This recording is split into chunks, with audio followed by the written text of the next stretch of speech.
8.05. Kita mulai aja ya. Buat teman-teman yang belum mengaktifkan kameranya, boleh banget diaktifkan kameranya dan gunakan virtual background yang telah disediakan oleh panitia ya. Oke. Assalamualaikum warahmatullahi wabarakatuh. Selamat malam teman-teman. Saya Nabila selaku MC pada malam hari ini.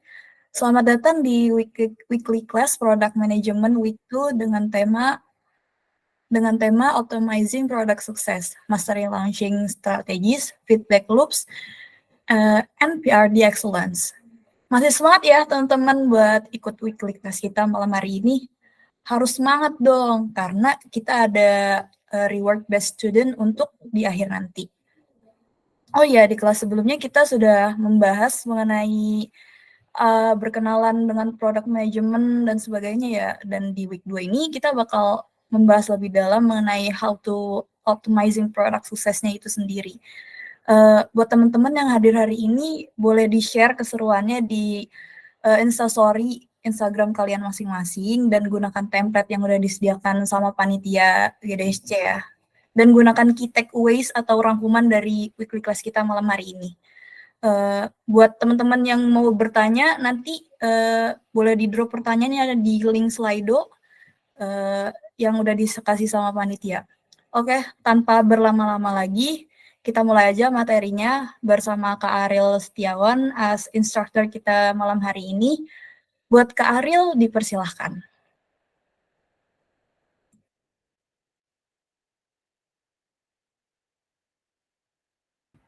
Oke, thank you Nabila.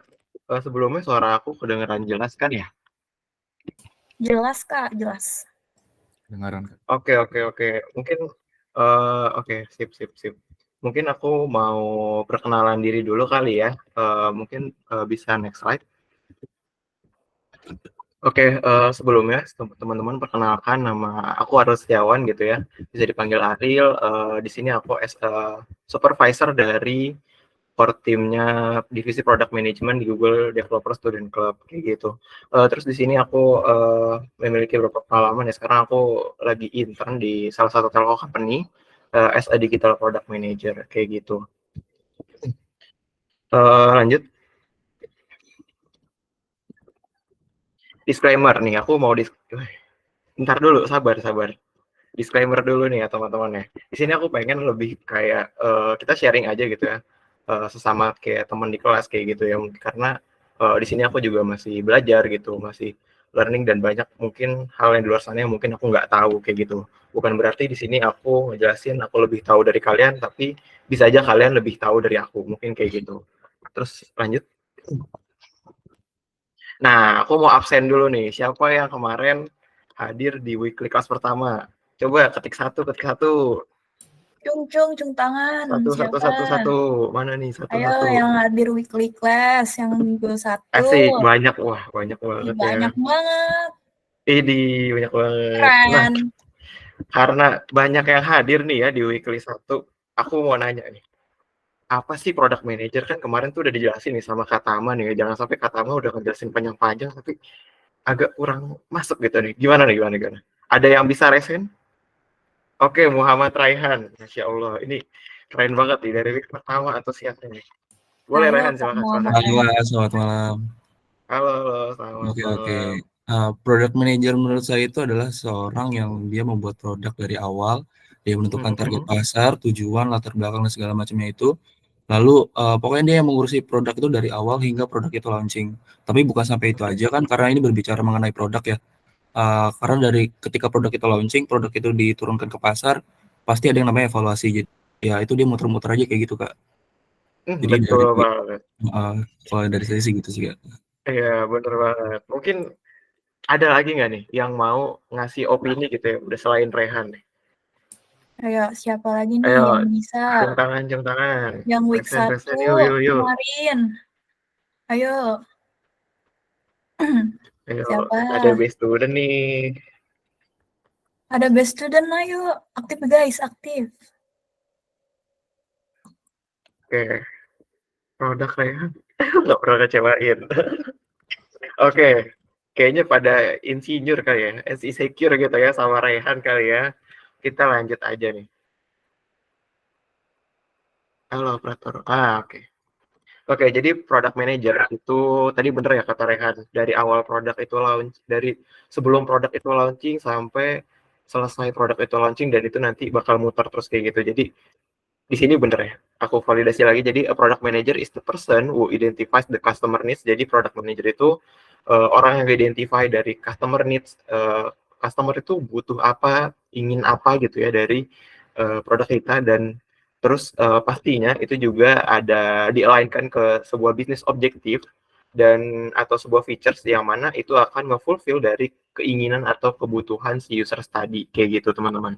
Jadi PM ini nge-represent user, nge-represent dan engineer itu bakal nge-build the product, terus designer itu bakal membuat produk itu user friendly gitu ya untuk dipakai dan juga marketing and sales itu bakal bikin numbuhin awareness dari customers kayak gitu, calon-calon customers kayak gitu ya mungkin ya.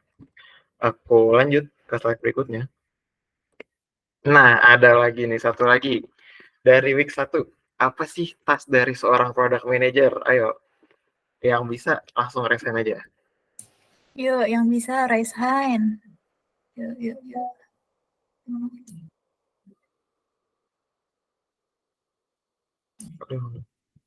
Ayo, mungkin boleh.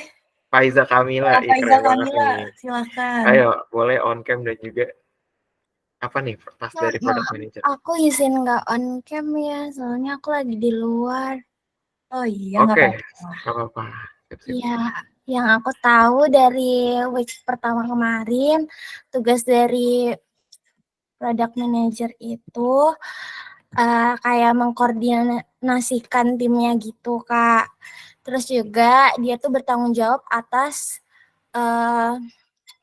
sebuah produk itu. Jadi dia merencanakan juga mengelola produk itu gitu loh, Kak. Gitu aja sih. Oke, thank you Faiza Kamila. Ada lagi yang mau beropini gitu ya? Nggak apa-apa, nggak usah takut salah karena kita di sini sama-sama belajar. Aku juga masih belajar tentang PM ini sendiri gitu ya teman-temannya. Ayo teman-teman.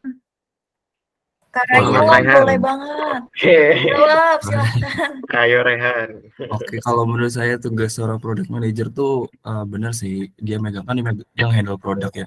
Nah biasanya tuh kalau seorang product manager tuh ketika dia handle produk pasti tuh ada staffnya gitu. Kayak misal saya tuh kemarin tuh kan saya juga ada product manager, tapi saya juga ada staff saya juga di head di setiap produknya gitu kan. Nah itu kita harus bisa nge-handle mereka, bisa nge-control mereka gitu. Terus juga kita misalnya udah ada tugas nih, oh ya satu lagi nyusun produk roadmap tuh. Itu penting banget tuh selaku buat product manager. Terus juga selaku product manager tuh tugasnya juga meriset pasar juga sih, kayak apa sih yang tren di pasar tuh kayak gimana gitu. Jadi ketika kita meluncurkan suatu produk tuh nggak bisa asal-asalan gitu. Jadi gagal apa ya, persentase buat miss dari suatu produk itu sedikit berkurang dari kita riset segala macam gitu sih Kak. Kalau menurut saya. Oke.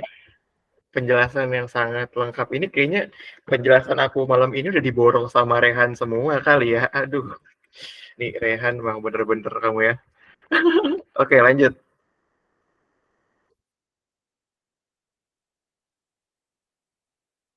Halo. Oke. Teman-teman mungkin yang tingkat 2 kali ya udah belajar tentang SDLC khususnya di jurusan sistem informasi. Kalau aku sendiri gitu ya, aku belajar ini tingkat 2. Kalau di FTI atau teknik informatika aku kurang tahu. Jadi di sini tuh ada 6 phase dari SDLC gitu ya. Ada analysis, design, development, testing, deployment, and maintenance gitu. Terus di mana sih gitu seorang product manager tadi yang seperti yang udah di mention sama Faiza Kamila itu di kita di perencanaan Kak gitu. Bener banget di perencanaan, di analisis gitu. Jadi kita bikin suatu perencanaan bikin suatu features yang memang tuh sesuai dengan customer needs gitu ya. Harus bener-bener clear untuk semua stakeholders seperti yang udah di-mention tadi sama Rehan, dia bilang kalau dia pernah jadi product manager, punya bawahannya, dan pastinya punya stakeholders kayak engineers ya mungkin ya Rehan ya, aku pernah tahu juga karena biasanya setiap case produk itu beda-beda. Biasa kalau aku pengalaman aku sendiri, aku punya engineers gitu ya. Jadi pastiin analisis kita atau requirement kita ini clear untuk semua stakeholders itu, apakah itu C-level, apakah itu designer, apakah itu engineer, jadi semuanya harus clear gitu ya teman-teman. Dan oleh karena itu dibutuhkanlah sebuah dokumen yang namanya PRD atau Product Requirement Document kayak gitu teman-teman. Mungkin kita lanjut ya ke slide berikutnya. Oke, jadi apa sih itu PRD? PRD itu adalah dokumen yang mengoutlinekan specification atau features dari suatu produk yang akan kita develop gitu. Kan kalau di sini ya, aku kilas balik lagi ke minggu kemarin, di sini ada product management itu adalah irisan dari bisnis, UX, dan juga tech gitu ya. Jadi product requirement document ini adalah dokumen yang menjadi suatu wadah komunikasi gitu ya untuk beberapa stakeholders yang ada di gambar kayak gitu. Lanjut ke slide berikutnya. Oke, di sini ada the goals of product requirement document atau PRD. Yang pertama itu explaining product objective. Jadi di PRD tersebut itu harus memuat yang namanya objektif atau tujuan gitu ya.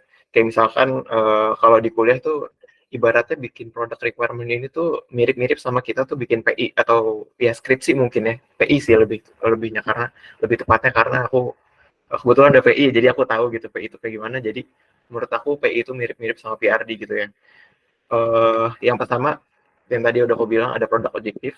Kan kalau di PI juga sama ya, ada tujuannya, apakah PI lu menjawab tujuannya apa enggak gitu ya. Sorry aku pakai lu gue karena kita santai aja kali ya. Terus yang kedua, as a communication tools for stakeholders yang tadi udah aku mention gitu ya. Jadi ada beberapa stakeholders gitu yang ada di produk tersebut, yang ada di produk kita gitu, yang ada di stream kita atau di tribes kita gitu ya.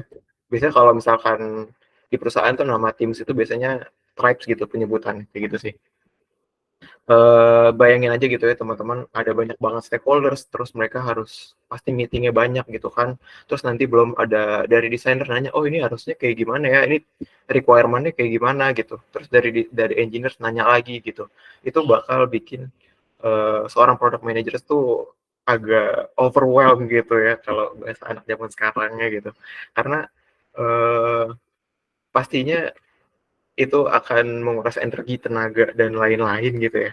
Terus kita lanjut nih ke goals ketiga, ada detailing the features both in terms and functionality and behavior. Jadi seperti yang udah aku mention sebelumnya, harus clear dari features-nya, dari functionality itu kayak gimana, terus behaviors users-nya, kita bisa asumsi behaviors users-nya itu kayak gimana, itu harus clear gitu ya teman-teman.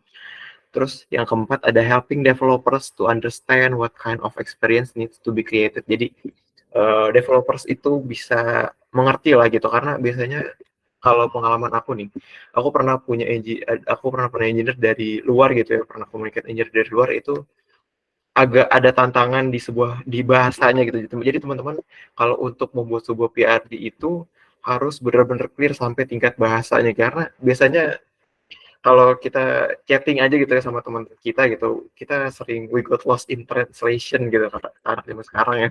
Jadi karena banyak banget bahasa-bahasa yang mungkin atau kurang bisa dimengerti gitu ya. Jadi harus benar-benar clear dan juga ya harus benar-benar clear gitu ya dari semua stakeholders. Terus yang terakhir ada assisting the quality assurance team in understanding the features.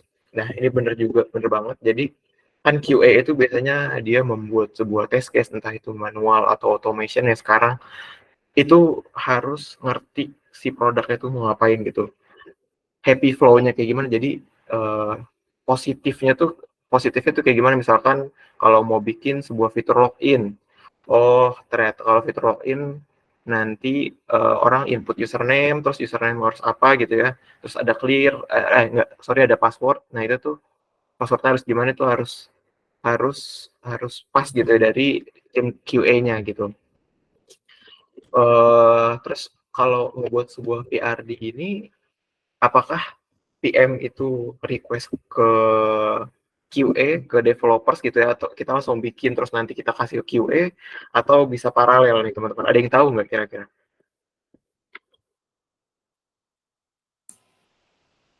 Ayo, Kak Raihan mungkin bisa jawab atau Kak Faiza nih. Jangan sampai diborong ya, jangan sampai diborong Kak Raihan. Ayo jawab guys. Siapa yang bisa? 5, aku itu mundur kali ya. 5, 4, 3, 2, 1. Oke. Jadi sebenarnya ini based on teams ya, atau based on perusahaan. Ada perusahaan yang dimana culture-nya ya PM-nya bikin dulu, terus nanti PM-nya request, bukan request sih, jadi baru communicate ke stakeholders. Ada yang bikin secara paralel gitu ya, oh kita mau bikin ini features A gitu, terus PM yang ngomong dulu ke engineer misalkan, kita mau bikin fitur A, bisa nggak ya secara capability yang existing tuh, bisa nggak ya kita nge-develop fitur kayak gini, kayak gitu sih. Jadi ada dua cara, yang mana PM buat dulu baru request gitu ya, biar baru communicate with stakeholders. Ada yang paralel kayak gitu teman-teman. Aku mau nanya dulu nih, ini penjelasan aku bisa dimengerti nggak ya? Apa aku jelasinnya kecepatan atau belibet? Gimana teman-teman? Aman nggak ya? Aman, Kak. Aman Kak, aman. Aman ya? Aman sih, Oke. Kak. Kalau nanti kecepatan atau gimana, tolong potong aja nggak apa-apa gitu ya. Mungkin kita lanjut ke slide berikutnya. Oke, ini tools product managers yang product managers bikin gitu ya. Kalau bikin PRT itu pakai tools apa? Yang pertama itu ada pakai Confluence. Itu dia kurang lebih sama sih kayak Google Docs, tapi dia tuh satu ekosistem gitu, sama yang biasanya dipakai sama product managers juga, namanya Jira. Jadi lebih enak kalau pakai satu ekosistem, kayak misalkan kalau Google kan satu ekosistem sama Google Slide sama Sheets, nah itu juga sama gitu. Jadi product managers atau di perusahaan itu biasanya pakai Jira atau Confluence kayak gitu teman-teman. Atau yang kedua bisa pakai Google Docs gitu. Kayak aku pertama kali buat portofolio gitu ya, buat aku coba iseng-iseng bikin PRD gitu, aku bikin di Google Docs dulu kayak gitu sih teman-teman. Lanjut. Oke. The structures of PRD ya. Jadi apa aja sih struktur isi dari sebuah PRD gitu. Sebenarnya nggak ada struktur yang baku gitu ya dari PRD gitu. Biasanya malah di sebuah perusahaan kan ada beberapa tim tuh, ada beberapa tim product managers gitu yang handle beberapa produk yang berbeda. Itu biasanya standar PRD juga beda-beda kayak gitu. Tapi yang penting adalah goals-nya product requirement dokumen atau PRD itu bisa jadi alat komunikasi dari stakeholders, yang mana itu clear semuanya, features-nya tuh ada di situ kayak gitu. Tapi yang biasanya PRD yang aku buat itu ada 4 ini nih. Ada yang pertama itu ada background, ada latar belakang gitu ya. Kayak misalkan latar belakangnya kenapa sih kita membuat features A gitu. Oh karena karena kompetitor nih udah punya features A nih. Kalau misalkan nggak kalau misalkan kita nggak bikin, mungkin kita akan kalah saing atau gimana, itu bisa kayak gitu. Terus yang kedua ada objektif atau end success metrics gitu ya. Jadi tujuan bikin PR itu apa gitu. Success metrics itu adalah cara ngukur dari objektif tersebut kayak gitu teman-teman. Terus yang ketiga ada features explanation, yang mana nanti di sini ada bercabang ya, ada beranak nih, nanti aku jelasin. Terus yang keempat ada appendix atau lampiran gitu ya. Oke, kita next slide. Oke, yang pertama kita masuk ke background gitu ya.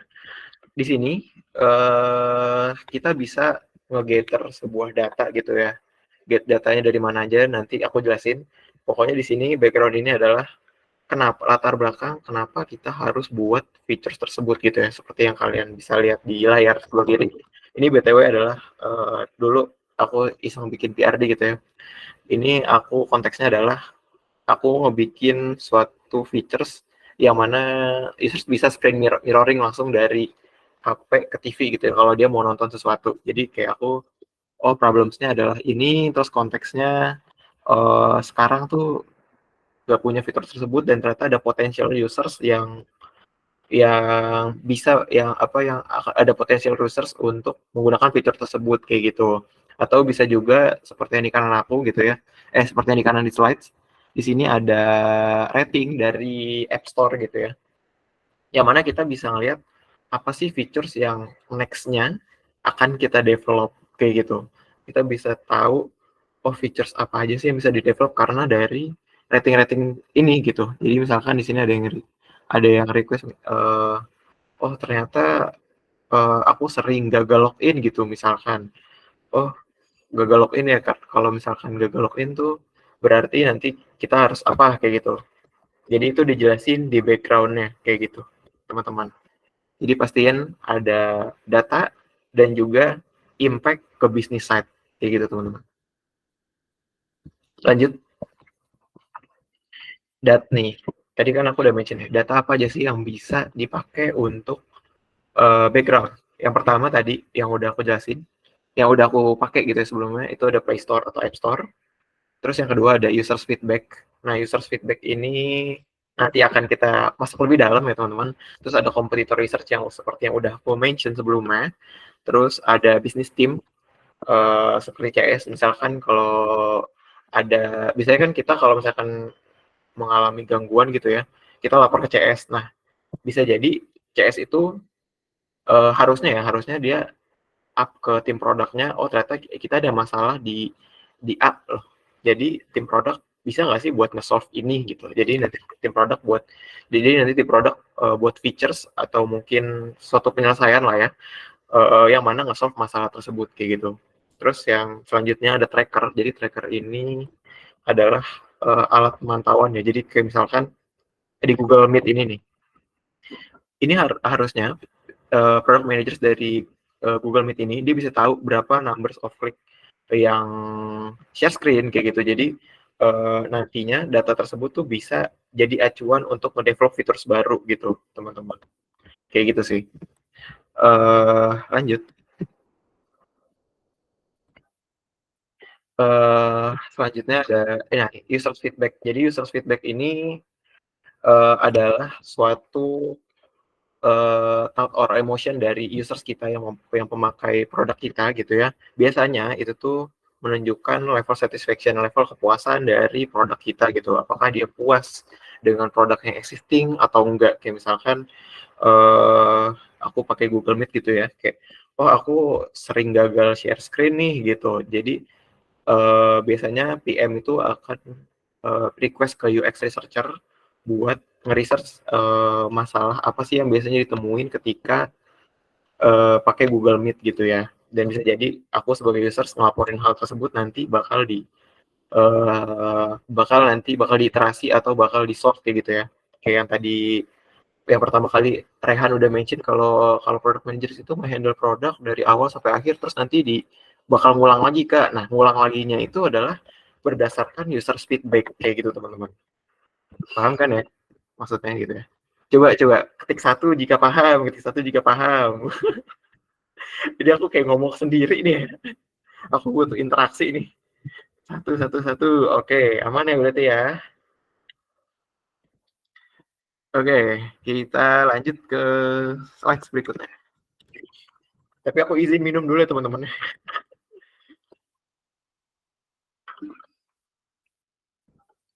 Oke. Lanjut ke objective and success matrix gitu ya. Jadi objektif ini adalah goals yang mana si produk ini tuh kita tuh mau ngapain sih? Kalau di sini kan aku tadi konteksnya adalah mau screen mirroring ya ke TV, berarti goalsnya adalah users bisa screen mirroring nih ke TV gitu tanpa dia harus ribet gitu dengan mudah. Terus cara ngukurnya gimana? Success matrix-nya apa? Oh, berapa users yang pakai features tersebut gitu ya? Berapa kali berapa kali features-nya keklik?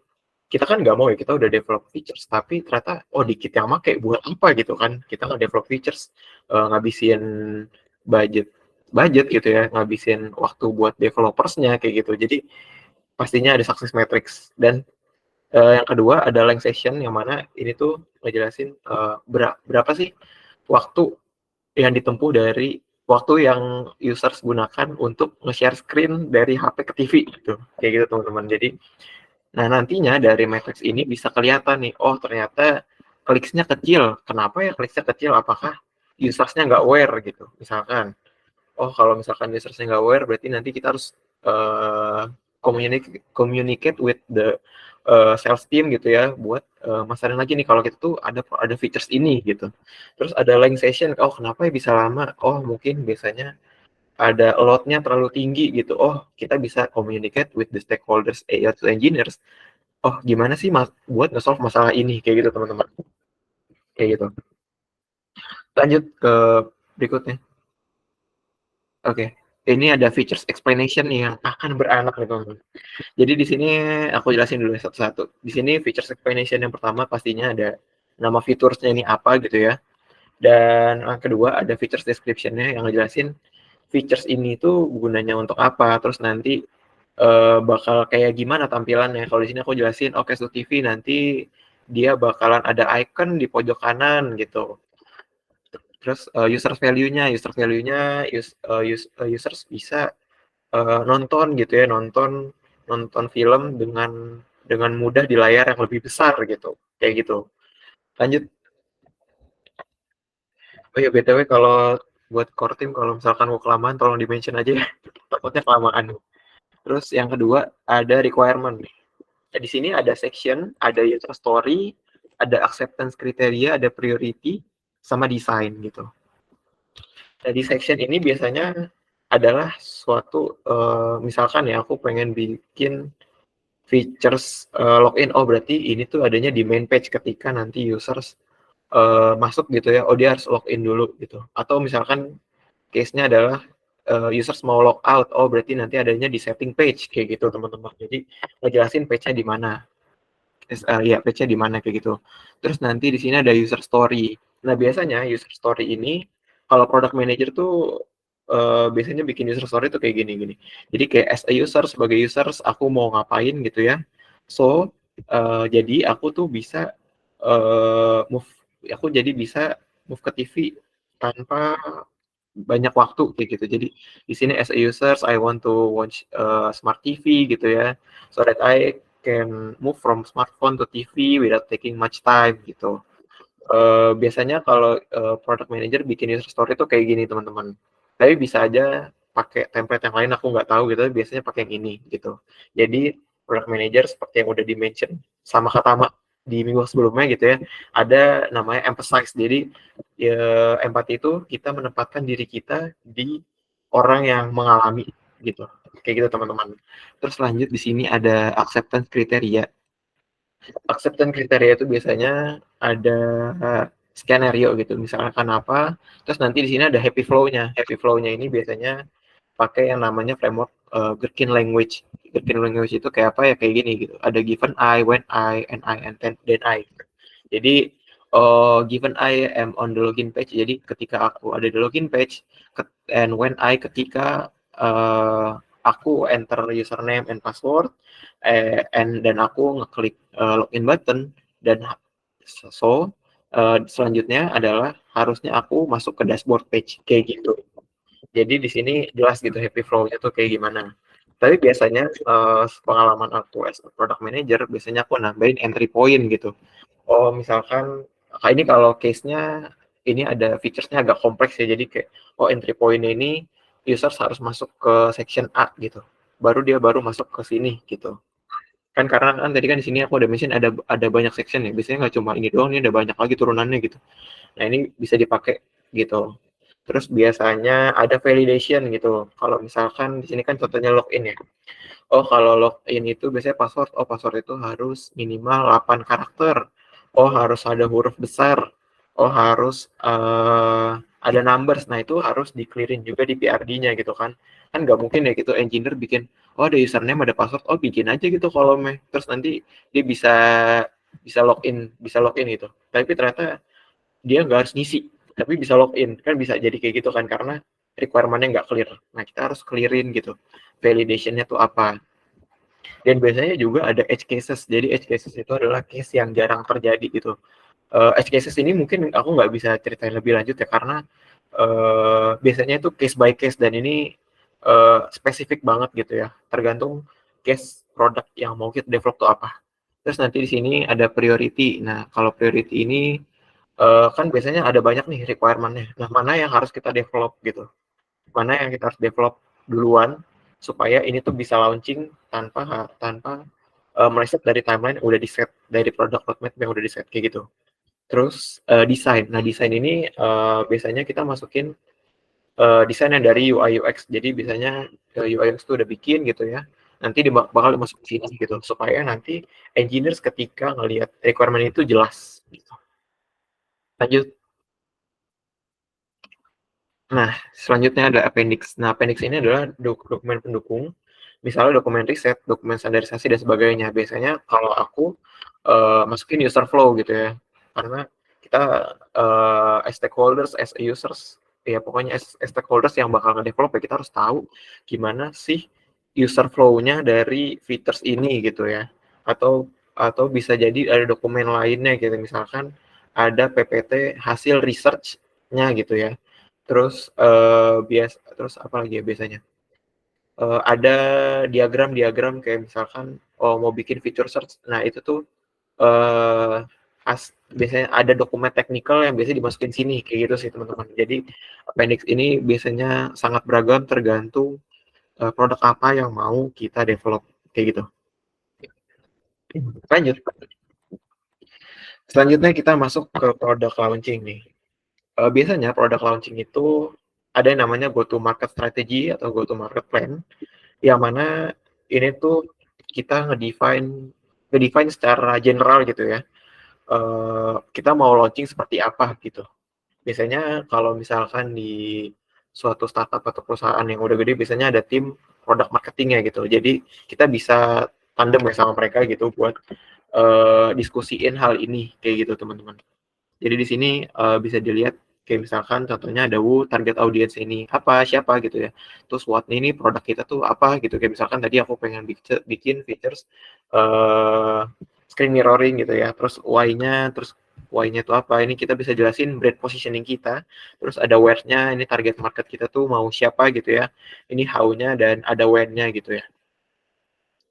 Lanjut. Oke. How go to market plan for product launching. Nah, sebenarnya teman-teman ini tergantung dari produk apa yang mau kita launching gitu ya. Misalkan kita mau bikin yang mana target marketnya adalah pengusaha gitu.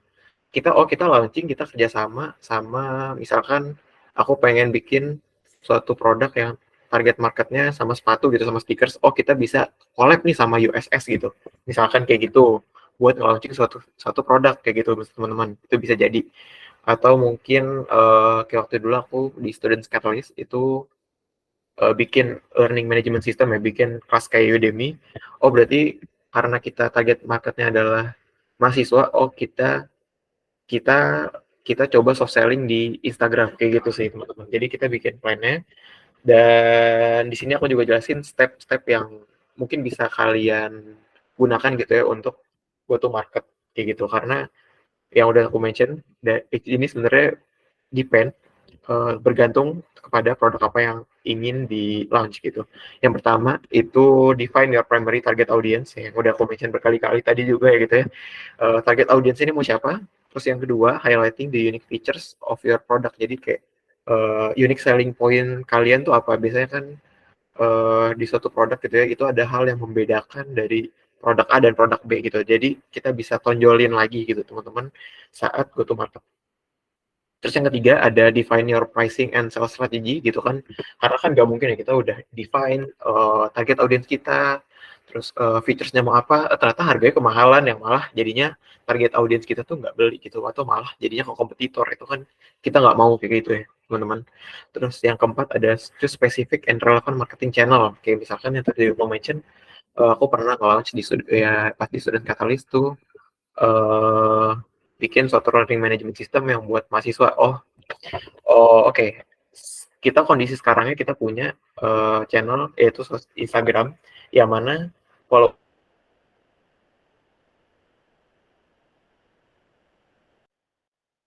nge-launch atau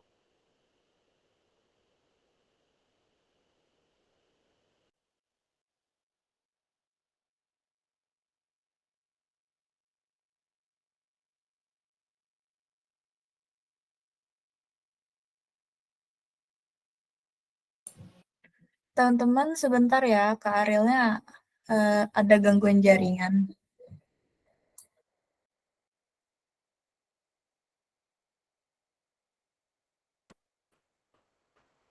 Halo, udah aman kan ya? Aman Kak, aman. Udah aman, Kak. Silahkan Oke, dilanjutkan. sorry tadi keputus ya. Oke, yang kelima ada put together launch plan and assign roles. Jadi kita biasanya kan ada tadi kan documentation, ada product marketing tim gitu ya. Kita bisa assign roles-nya tuh kita ngasih delegate tugas kita ke mereka gitu. Nanti biasanya ada product marketing manager yang ngebagiin lagi tugasnya tuh mau kayak gimana gitu. Terus yang keenam, kita set specific goals atau tracking success. Ini tuh kayak matrix yang udah tadi aku jelasin gitu ya, success matrix itu apa dari go to market yang kita udah set kayak gitu teman-teman. Lanjut. Dan ya kita ternyata udah di ujung slides nih ya teman-temannya. Jadi thank you for your attention. Mungkin ada yang kurang atau mungkin ada penjelasan yang belibet gitu ya teman-teman, mohon dimaafkan. Dan aku kembaliin lagi ke MC. Oke, seru banget ya materinya dari Kak Ariel ini. Oke, kita lanjut lagi ke acara selanjutnya, yaitu playing quizzes ya. Teman-teman boleh cek di linknya atau Kak operator bisa tolong. Sorry Nabila, kita nggak ada quizzes nih buat kali ini. Oh, ya, nggak kita ada ya? langsung masuk ke Q&A Langsung nih. ke Q&A aja, oke. Langsung ke Q&A aja nih, boleh dibuka Kak link slide-nya.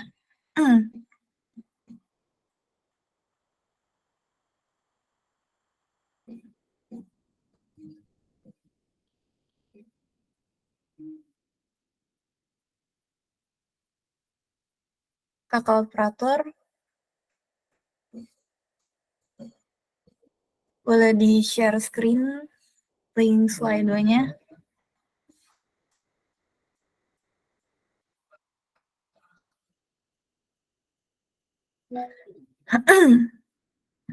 Oke, kita ada beberapa pertanyaan ya. Kita mulai dari Kak Muhammad Raihan nih. Menurut Kakak, ada nggak sih metode selain PRD dalam pembentukan dokumentasi yang dibuat oleh PM? Boleh dijawab Kak Ariel. Oke, ini aku jawab berdasarkan pengalaman aku ya.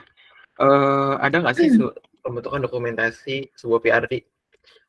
Biasanya ada, tapi aku nggak tahu ini termasuk dokumentasi apa enggak. Biasanya kalau kita ngelawan suatu features gitu ya, itu selain PRD namanya ada PR FAQ. Itu tuh jadi ngejelasin frequently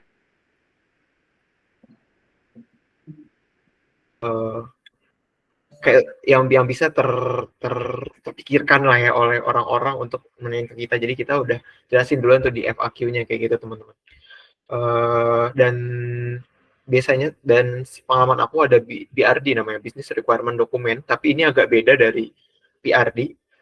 Ini tuh ngejelasin impact ke bisnisnya banget sih. Jadi kayak biasanya kalau kebetulan aku kan di korporat ya, ini aku baru alamin.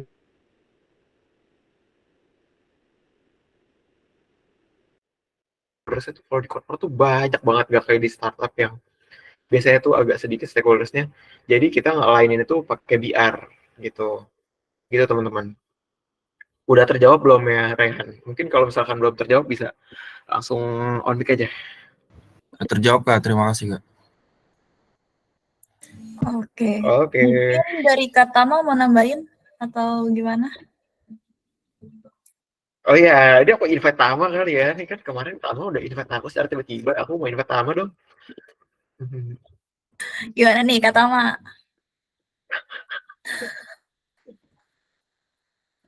Oke. Kita lanjut aja kali ya. Lanjut aja kali ya Tama. Aduh, anonimus ini nggak ada namanya. Lain kali pakai nama ya guys, biar kita tahu siapanya. Karena nanti ada reward based student, jadi dimohonkan untuk memberikan nama. Oke, Kak, impact business side yang dimaksud pada penjelasan background pada PRD itu apa sih? Boleh Kak dijawab. Oke. Thank you buat Anonymous. Mungkin bisa ngaku aja kali ya, masa ntar base studentnya jadinya Rehan doang, ini kan agak gimana gitu ya. Jadi biar teman-teman bisa kecipratan juga nih. impact business set di PRD. Jadi business set yang dimaksud itu adalah kita dalam suatu features ini tuh impact nggak sih ke bisnisnya, kayak misalkan ya login gitu. Kenapa sih dibikin features login? Ya karena kalau misalkan nggak ada login, gimana cara bisa transaksi? Itu kan impact ke bisnis site gitu kan. Itu contoh gampangnya kayak gitu teman-teman. Itu menjawab nggak ya kira-kira? Ya aku nggak tahu Untuk nih siapa orangnya. anonimus, siapapun yang memberikan pertanyaan ini, apakah sudah terjawab? Terjawab Kak. Oke, Ariza nih, Oke, tolong catat nih. Korsim, Ariza korsim. Praja Wirakusuma, tolong dicatat kakak. Oke, selanjutnya ada, apakah dari anonimus juga, apakah membuat suatu product manager atau PRD itu bisa menggunakan Google Sheet atau dan skill apa yang perlu dimiliki oleh seorang product manager? Oke, Kak. Oke, thank you buat anonimus lagi nih. Membuat suatu produk, membuat suatu PRD ya. PRD sama product manager itu beda BTW. Product manager itu profesinya, PRD itu dokumen yang dibikin oleh seorang product manager menggunakan Google Sheet. Oke, sebenarnya pengalaman aku bukan ngebuat suatu PRD yang pakai Google Sheet, tapi ngebuat suatu dokumen pendukung yang bisa yang bisa dimasukin gitu ya, bisa diinsert ke PRD-nya pakai Google Sheet. Sepengalaman aku udah 2 kali intern, itu tuh Google Sheet itu kepake banget teman-teman. Jadi kalau kalian ngeliat di TikTok gitu ya, kayak skills yang diperlukan Excel, Google Sheet gitu, jangan ngeremehin sama sekali teman-teman. Itu skills wajib banget sih yang dimiliki. Nggak harus orang product manager sih, tapi semua orang ya kayaknya itu Google Sheet tuh harus bisa banget gitu. Kenapa? Karena kalau di PM sendiri konteksnya itu tuh kita bisa ngeliat suatu data dari monitoring matrix tadi gitu kan. Monitoring matrix kan datanya banyak tuh, ada usersnya gitu, terus dia ngelakuin apa enggak. Nah itu tuh biasanya kalau di download itu tuh bentuknya Google Sheet atau CSV. Jadi teman-teman harus bisa harus setidaknya bisa lah ya, nggak usah jago-jago, setidaknya bisa menggunakan Google Sheet gitu, karena itu akan sangat memudahkan banget sih gitu, jujur aja. Itu akan mempersingkat waktu kerja kalian kalau bisa pakai Google Sheets. Terus yang kedua, skills apa yang perlu dimiliki oleh seorang product manager? Product manager itu generalis ya, jadi kayak skill apa aja, communication pasti yang pertama, satu. Yang kedua, uh, tools ya, tools gitu ya, dari penguasaan tools itu udah pasti. Terus sisanya itu aku bilangnya tuh product mindset sih, jadi kayak apa ya, lebih ke pengalaman mungkin ya, aku nggak tahu ya, jadi tapi kayak kita harus bisa kritis ya, kritis mungkin bahasa sederhananya kritis, dari kita bisa ngekritisin suatu keadaan gitu sih teman-teman, mungkin kayak gitu. Terjawab kok ya? Untuk anonimus kedua, apakah sudah terjawab pertanyaannya?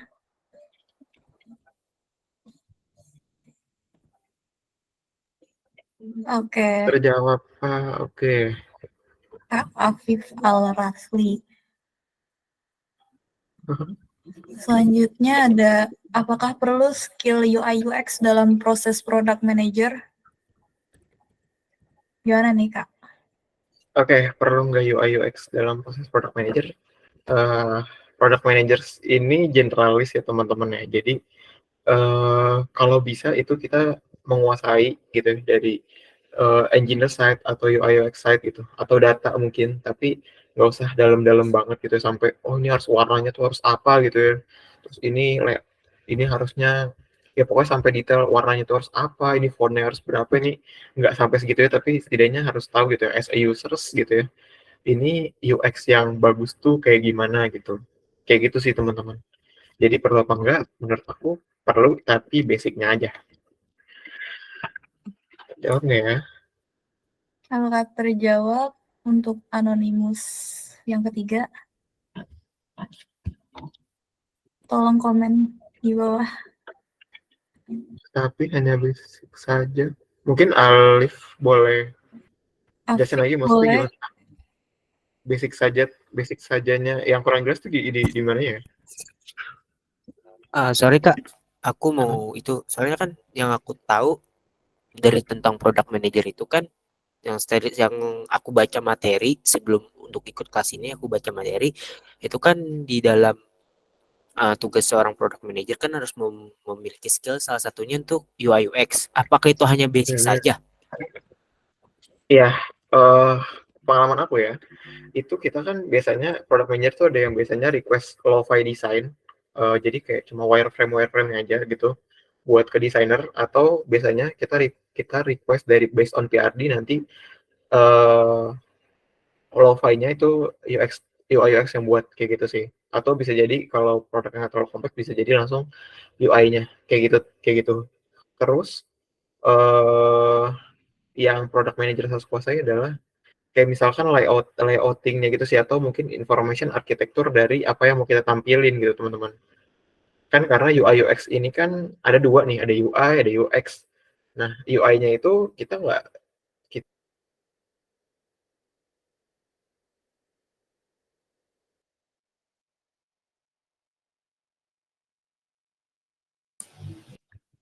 Kak Ariel kayak gangguan jaringan lagi ya guys. Sabar ya guys.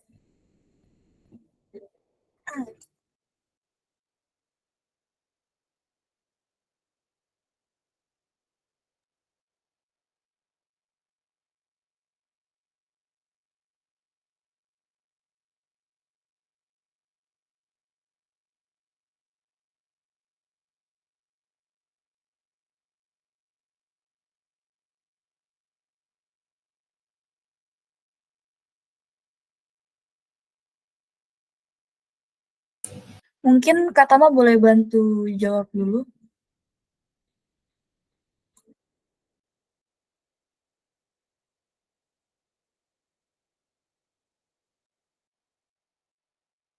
halo. Halo Kak. Oke. Oke, udah aman lah ya. Tadi aku sampai mana ya? Sampai on kali ya. Ya, pokoknya intinya kalau sepengalaman aku itu basicnya aja. Yang penting kita tahu kita bisa posisiin diri as a users ini clear apa enggak di satu halaman itu. Terus mungkin kayak gitu sih yang terjawab nggak ya kira-kira? Terjawab sih Kak, dan Iya, aku udah nangkap maksudnya itu kemana. ya, jadi nggak harus ya. Oke, mungkin bisa Oke Kak, lanjut ya. terima kasih. Oke. Oke. Selanjutnya ada dari Anonymous keempat ya. Kak, kalau misalkan produk yang saya buat ngikutin tren, lalu ada pesaing yang produknya sekian mirip, bagaimana saya membedakan produk saya dari pesaing yang lain? Gimana nih? Pak Oke. Ariel. Ini oke. Biasanya itu bisa pakai competitive analysis. Competitive analysis itu gimana? Misalkan ada aplikasi A, aplikasi B gitu. Terus nanti kita bisa list nih, oh ya features yang dimiliki A itu apa aja, yang B itu apa aja gitu. Terus nanti biasanya tuh ada perbedaan nih. Nanti kita bisa masuk di tengah-tengah situ gitu. Kayak gitu. Itu kalau untuk sederhananya kayak gitu sih. Atau yang kalau mau lebih advance lagi ya misalkan ada kan learning misalkan ada kita ibaratnya kita ngomongin kayak misalkan Vclass atau Udemy gitu ya. Kita bisa bikin yang namanya gamification. Jadi gamification itu apa? Jadi kayak misalkan, oh aku udah nyelesain 5 video. Oh aku bakal dapet titel eh aku baru mau belajar gitu. Terus kalau misalkan aku udah nyelesain 10 video, aku sudah memahami. Terus kalau 15 aku sangat pro. Ya, misalkan kayak gitu. Itu bisa jadi sih. Kayak gitu. Atau misalkan lagi ada loyalty point gitu. Misalkan sering beli produk gitu, produk A gitu, kalau misalkan subscription, oh nanti bakal nambah poin gitu. Jadi bisa jadi itu hal yang membedakan dari produk A dan produk B kayak gitu sih.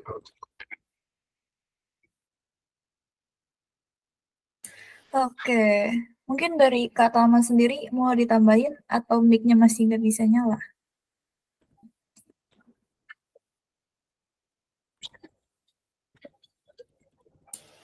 Oke, lanjut ke Anonymous yang kelima aja kali ya. Kak, aku masih bingung tentang PRD. Boleh tolong jelasin ulang nggak, Kak? Mungkin Oke. maksudnya jelasin secara general aja kali ya, kayak Oke, mungkin biar lebih pasti gini, aku ada anonimusnya, ada yang mau ngaku nggak siapa siapa dan bingungnya tuh di mana gitu. Jadi biar bisa langsung solve nih gitu. cium tangan, cium tangan.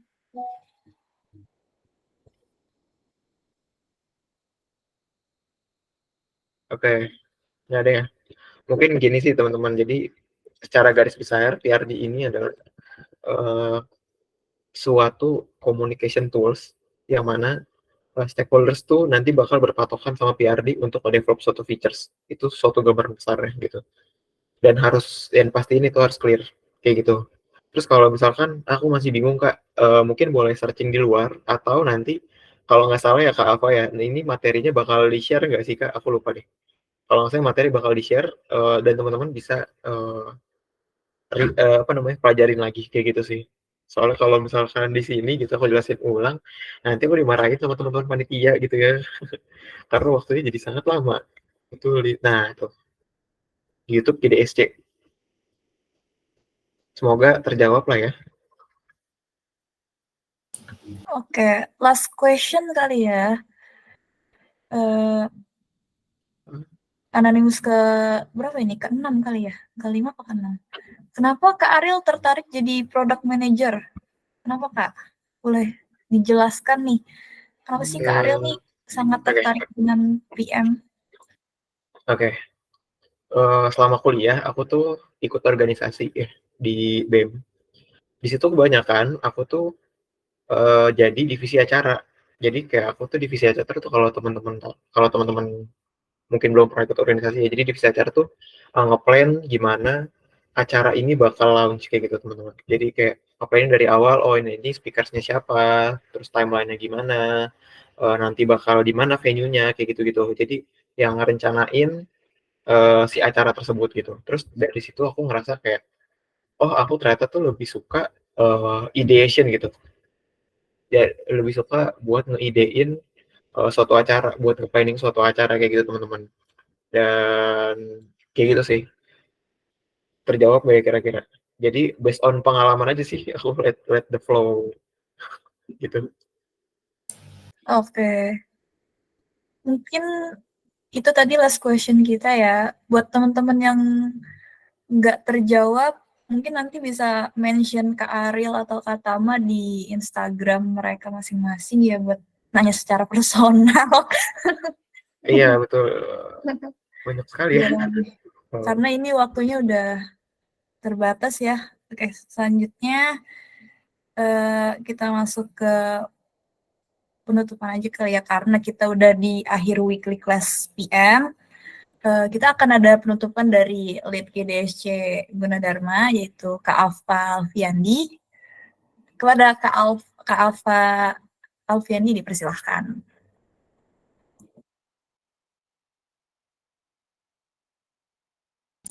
Kak Alfa, maaf suaranya tidak ada.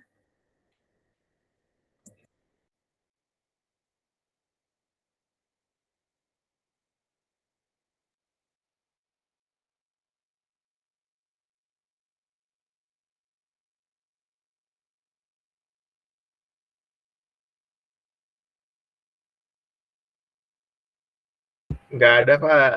Waduh, masa ini Nggak ada Kak Alfa yang suaranya. yang ada cuma MC sama aku gitu ya, marah banget.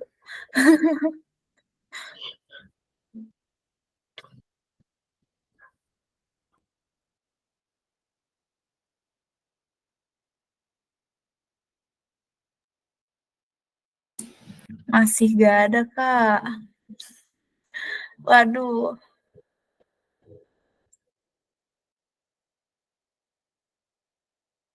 Oke, Kak Alfa lagi login ulang ya guys. Maaf ya guys atas kendalanya.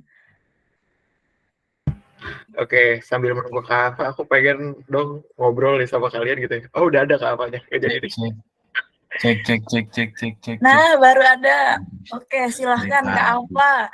Oke, bentar buka notes dulu ya. Oke, thank you ke MC ya. Jadi sebenarnya harusnya yang nutup ini tuh Kak Guntur ya sebagai faculty advisor kita, tapi karena Kak Guntur berhalangan hadir, kayaknya sedang menemani teman-teman kita nih, teman-teman kampus kita yang lagi lomba di PIMNAS. Ya doakan saja biar teman-teman kita yang lain satu kampus bisa bawa piala ke kampus kita. Oke, selamat malam semuanya. So, ini udah di hari kedua ya, alias hari terakhir kita di Weekly PM ini. Jadi setelah 2 pertemuan yang padat akan materi ini, semoga bisa menjadi fondasi yang kuat untuk teman-teman melanjutkan perjalanan selanjutnya dengan bekal yang sudah kami sediakan. Kegiatan ini tidak bisa terlaksana dengan baik tanpa bantuan teman-teman core team nih di sela padatnya kuliah, ada yang magang, ada yang kerja, ada yang asisten, ada yang lomba juga. Itu tetap meluangkan waktu untuk bisa sharing dan member-member semua yang hadir untuk mencari ilmu. Jangan lupa setelah Weekly PM ini nanti akan ditutup dengan Tech Talk, kegiatan monthly kita yaitu di 9 Desember. Untuk venue-nya itu bakalan di kampus C1 Universitas Gunadarma, dan pembicara-pembicaranya apa yang pasti keren-keren banget. Udah di spoiler sih dari pertemuan pertama kan, itu yang ya udah sering di spoiler sama Kak Raihan, keren lah pokoknya. Jadi jangan lupa datang ya guys, nanti untuk info selanjutnya bakalan di-share di Instagram. Nah, setelah PM ini, setelah weekly PM, setelah monthly PM, itu bakalan ada banyak materi lain yang bakalan kita pelajarin bareng-bareng gitu. Dari aku segitu sih, terima kasih semuanya. Aku kembalikan ke MC. Baik, terima kasih ke Alfa Alfiandi. Sangat terharu sekali ya saya. Oke. Oke, kita udah di akhir acara nih. Buat teman-teman yang menonaktifkan kameranya boleh dinyalakan lagi karena kita akan ada sesi dokumentasi. Boleh tolong nyalakan kameranya ya.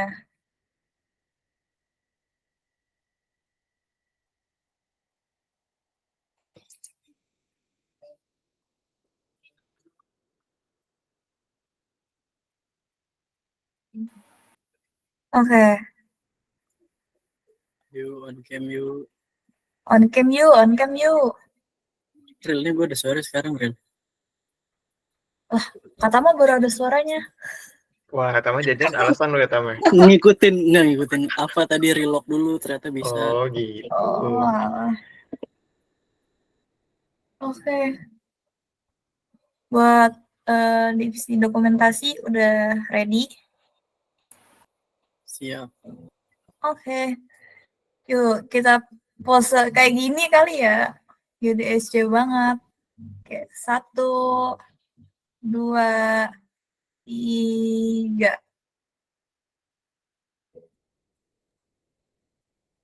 1, 2, 3. Satu lagi gaya bebas. 1, 2, 3. Oke. Oh iya, buat teman-teman jangan lupa ya isi link feedbacknya.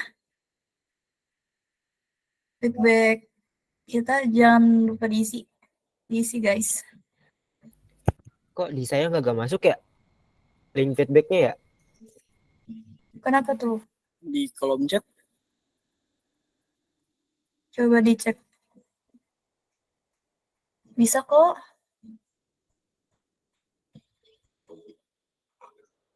Oh ya guys, jangan lupa upload Instastory pakai key takeaways buat materi kita hari ini.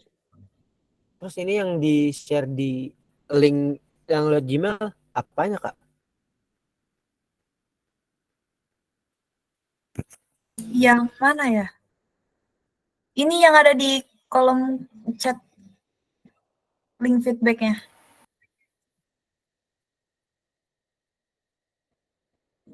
Betul, takeaways bisa juga isinya kesan-kesan buat kelas PM Iya. selama 2 minggu ini, guys.